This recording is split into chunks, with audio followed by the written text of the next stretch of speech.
A very good evening to you tuned into Smart 24 TV. You're welcome to Business Today. I'm Ronah Nahabwe, but first, let's have a look at the headlines. In Business Today, members of Parliament have demanded the government make proper and clear budget to have all city roads rehabilitated but not patched. The Ministry of Finance has encouraged Ugandans to engage in manufacturing sector in order to balance the trade deficit between Tanzania and Uganda. And traders have appealed to the government to give them tax waivers so that they can give their products from Mombasa following the flash floods in Mombasa.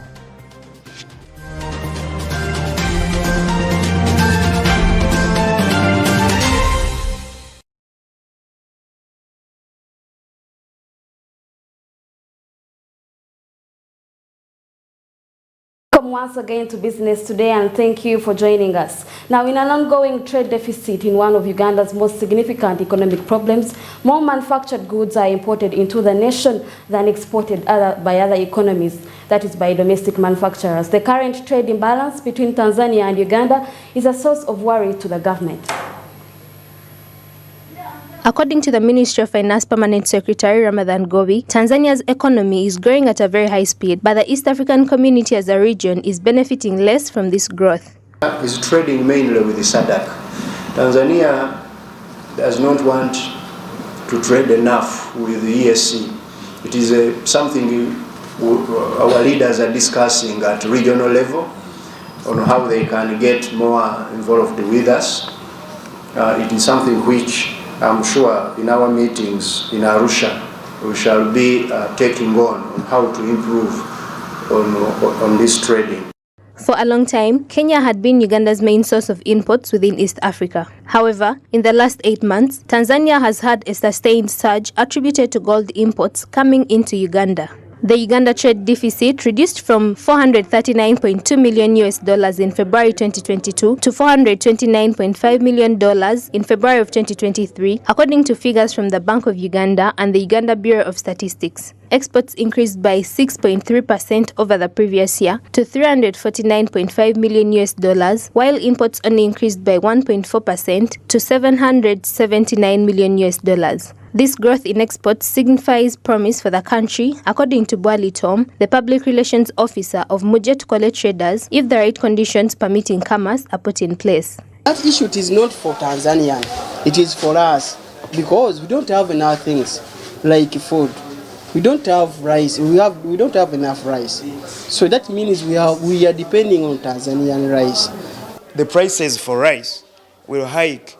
And you may find when a kilogram of rice might even cost 10,000. In Uganda, the rate at which rice is grown is very minimal. The Ugandans are not carrying out growing of rice at a very large scale. Reason being, the climate is not favorable. So the farmers who would wish to grow rice, they fear to invest a lot in that rice production. Why? Climate is not what? Favorable. It's not stable.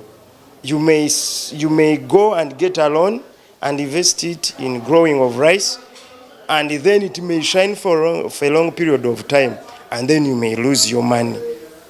In contrast, Tanzania exported to Uganda over $314 million in 2021. These include items like corn at $12.9 million, rice at $154 million, and beauty products at $33 million. Tanzania exports to Uganda climbed from $10.1 million to $314 million at a yearly rate of 14.1%. However, Uganda exported $105 million worth of goods to Tanzania, with the three largest, which were coated flat-rolled iron at $24.7 million, raw sugar at $12.9 million, and hair items at $7.6 million.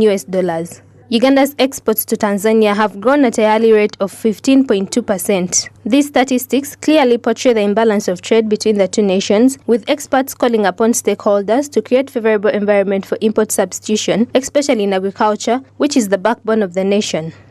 Must reduce at the rate from which we import from TZ in order to encourage favorable balance of trade. Yes, favorable balance of trade is good, if at all we have the favorable one. But still we have to respect the process, because we may shoot in our own foot. You are going to create scarcity in Uganda, and the demand for rice is going to increase and exceed the supply. As a result, we are going to experience inflation. The prices for rice will hike, and you may find when a kilogram of rice might even cost 10,000. In Uganda, the rate at which rice is grown is very minimal.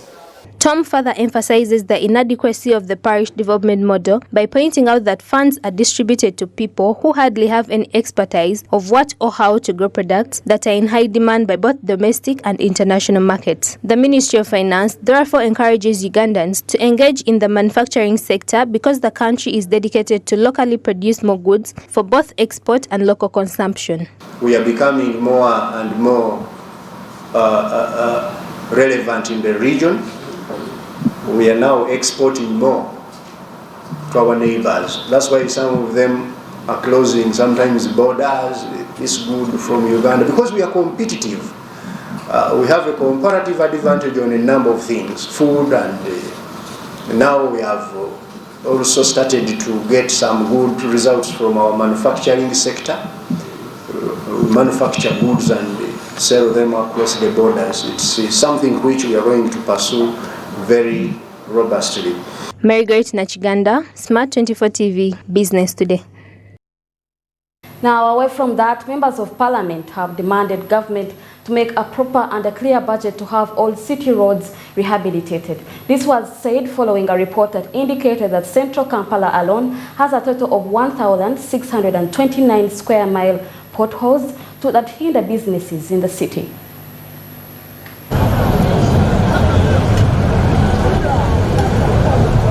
Last week, the Deputy Speaker of Parliament requested the Kampala Minister to brief Parliament on the state of roads in the city centre as well as the issue of potholes that have made Uganda a laughingstock on social media. In his report, Minister Shofa Togawie has informed Parliament that with a budget allocation of 73.1 billion shillings, only 30.8 billion shillings was released and they only managed to work on 28.28 square kilometre of roads. Most of the renovated roads are in the suburbs, leaving the central out.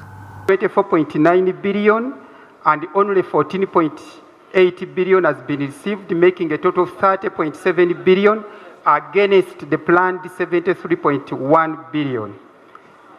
And the Honorable Speaker, out of that money, the authority was able to construct and upgrade a total of 28.27 kilometers. According to the minister, Kampala Central alone has 1,629 square meter potholes, and most of which do not require patching but repairing the whole road. Therefore, the 6 billion from the President's directive is not enough to renovate the roads. We are in the process of received 6 billion towards pothole repair, but at the look at things, it may not be enough. But also work has started, and as I'm speaking now, Yusuf Lule Road has been punched. So we are moving gradually using the funds. The legislators have clarified that the issue of city roads should not be left to only KCCA because the current state of the city is beyond KCCA, and therefore Ministry of Works, Finance and the Office of the President need to get on board and help KCCA repair the roads. The roads are in a dire state, bad state. We went all over Kampala, all the regions we visited. I can tell you, we need to go back on the drawing board currently. It doesn't require Kampala City Council alone. No. Minister of Works, Minister of Finance, and the Sector Committee of Presidency to sit down and we go back to see how we can improve our city. It is embarrassing to find that there is a big pothole, a wreck on 7th Street. There are no roads in Kampala, I can tell you. Is that if you want to tour and find potholes in the world, go to Kampala. You've seen it all over social media now in the world. It's very embarrassing. So I'm glad that this August House has sat here in the presence of Honorable Musasizi. We were here during the other budgetary session, and I want him to bear this House witness. I stood up and I showed you the figures of the money you had allocated to this capital city. And I told everyone that, one, you work in this capital, or most of us live here. The seat of the legislature is here, and that means all of us must come here to occupy our offices, even if we reside outside. The legislators insist that the city itself has been planned poorly, with all the sewage coming out each time there is a blockage, making the cost of doing business expensive. The drainage system of the city has also been criticized for affecting the traders by flooding of arcades. Right Honorable, I want to re-echo the issue of waste management that has appeared in that report. First of all, Right Honorable, I'm wondering how the sewage has been connected to the roads that we want to improve, because these ones are mutually inclusive. Sewerage corporation is very poor. I can see most people in Kampala are still using septic tanks. Others are still using pit latrines. This kind of facility is supposed to be used within Kampala city and other cities. Sincerely, this shows a very poor planning. Yesterday, the Committee of Budget suggested that in order to deal with the issue of repairing city roads, some money for repairing district roads should be switched and given to KCCA to finish the task. Samlanifa, Smart 24 TV, Business Today. Now moving on with Business Today, let's now look at how the education budget cuts saga continues. The Parliamentary Committee on Education has again had a passionate engagement over the issue of budget cuts in the Ministry of Education. However, the Ministry of Finance has continued insisting that there is no money in the resource envelope and the donor money is running out. As a committee, that was illegal to recruit new teachers, 4,809 teachers. Here we are. So what do you want from education? The budget for the financial year 2023-2024 has severely been cut by 80% in all subventions. The legislators on the Education Committee still insist that Ministry of Finance should reconsider some items like loan schemes, school grants and money for universities. Even when we pass money, when we appropriate money, you do not release money to the entities as budgeted by Parliament. Number one. Number two, Parliament appropriates money. You, in your wisdom, or lack of the same, you go to your ministries and then you start to do three things. One, to reallocate. Two, to cut. But here you want to call it repurposing. But it's the same thing. To repurpose what Parliament has appropriated. Now, you go ahead, give billions of shillings to Atiak, give billions of shillings to Spear Motors, Kira Motors. Yes. Legislators understand that the resource envelope is limited, but the same government brings supplementary budgets with items that do not address the concerns of all Ugandans, such as Kira Motors and Atiak Sugar Factory, and thus will not allow this budget to be passed until the issues in the education sector are addressed. The money we are asking for the higher loan scheme is borrowed money. The act we put into place, signed by the president, was borrowing money, students to study. After studying, they can work and pay back. And the records show that those who have concluded studying are paying back very well.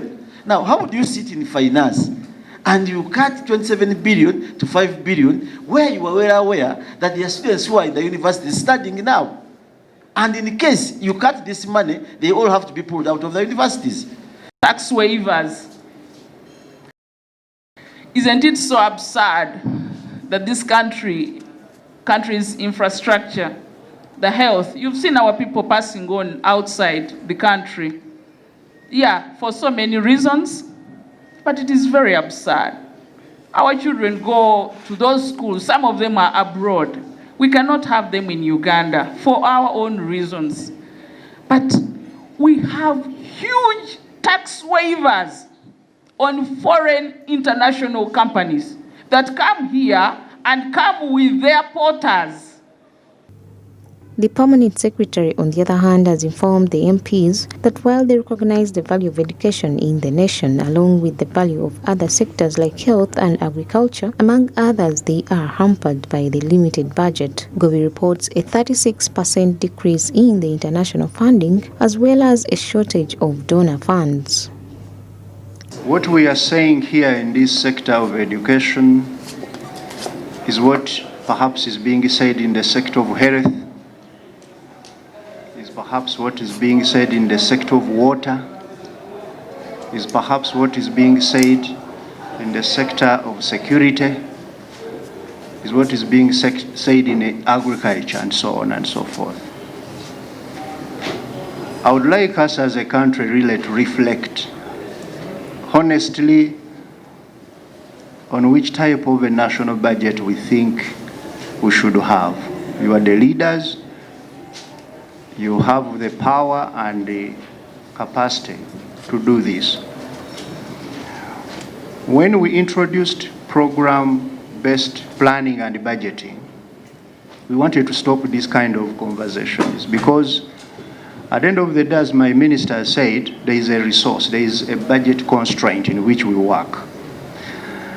And like we sit here and we deliberate on education, which is a very critical need for us as a country. Another team is seated in another room, deliberating on a very critical need of this country called health. And when I meet there, Honorable Nsamba, he will say exactly what he's saying in education. When I meet him in agriculture, he will now say which type of a country does not know.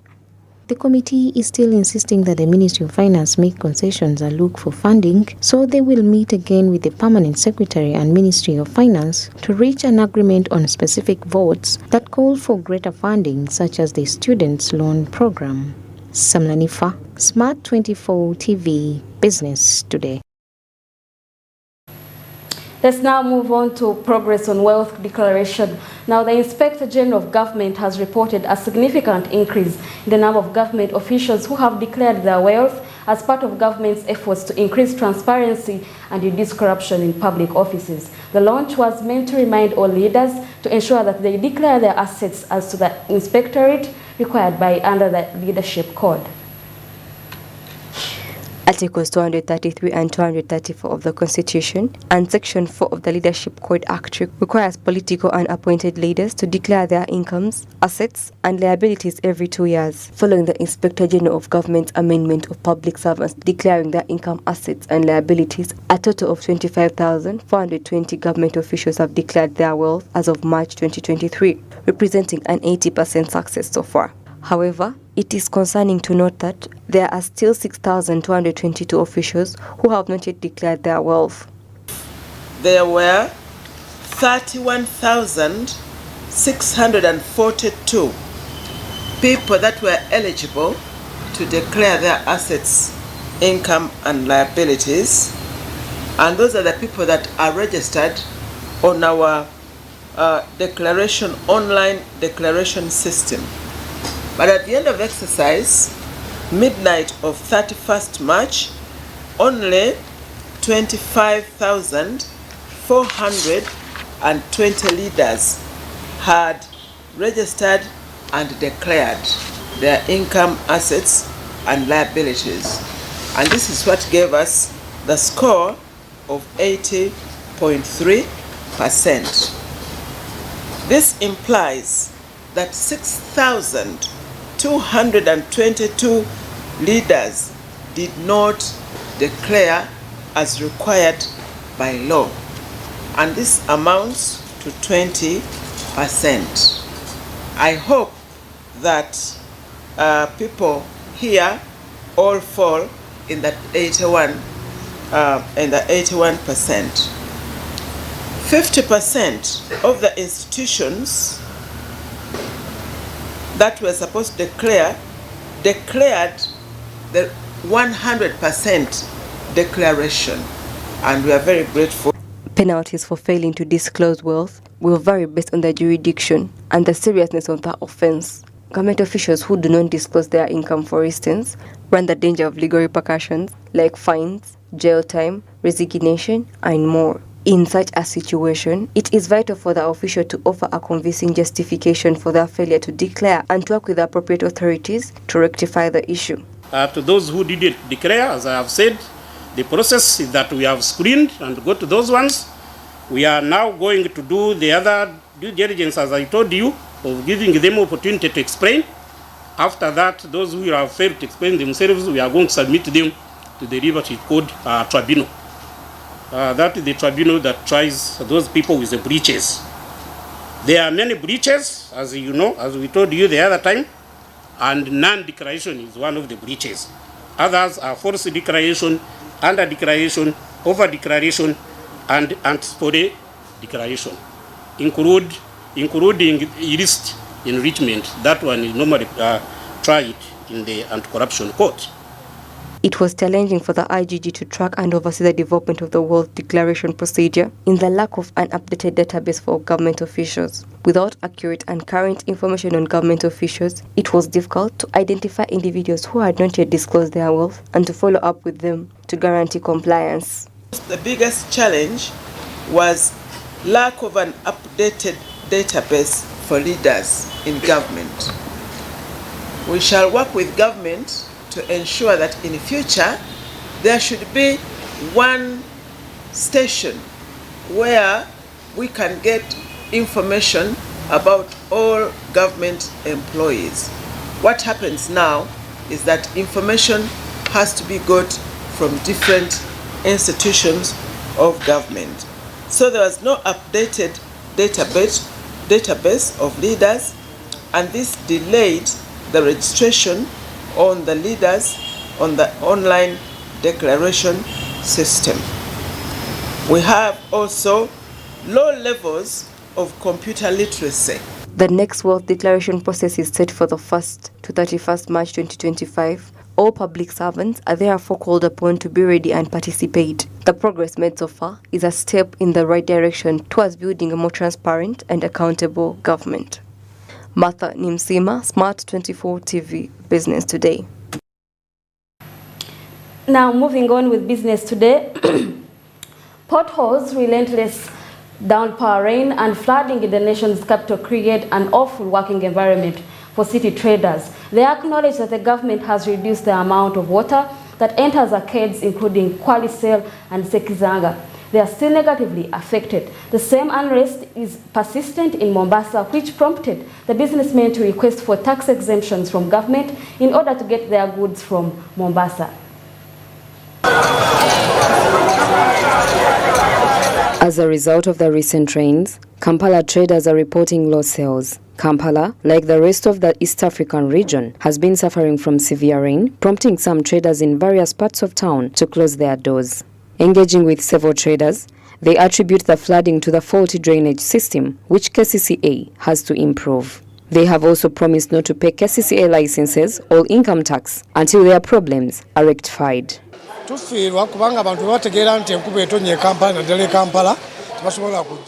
We lose a lot because when people get to know that it has rained, especially within the CBD, they don't come because they know they will find floods, and also having fear that their cars will be taken away by the floods. So this is a great fear for them due to the current situation, even with the road network and the poor drainage system. As you can see, the city is empty due to such reasons. When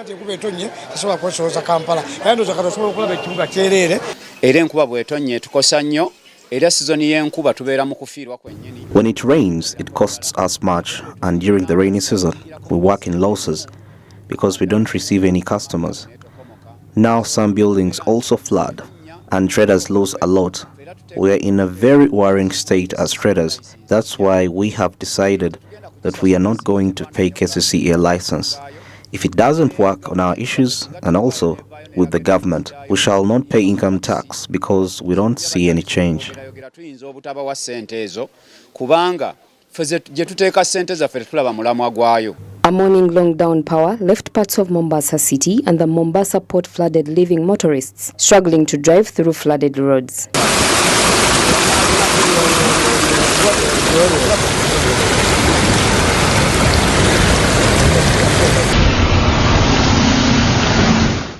Based on a press statement released by Kenya Ports Authority, the Port of Mombasa experienced collection of water at some sections of the port access roads towards Gate 18. This has worried Ugandan traders about their cargo, and they have asked government and URA to intervene by waiving off taxes because they are working in losses. As the East African region, we are facing a heavy downpour, leaving most parts flooded. And then we look at the Mombasa port where ships land. We saw videos of our containers filled with water, so we are living in great fear. I think they have suffered enough, and we've been crying day and night that reduce on taxes, and per now, due to heavy rainfall, we are making total losses.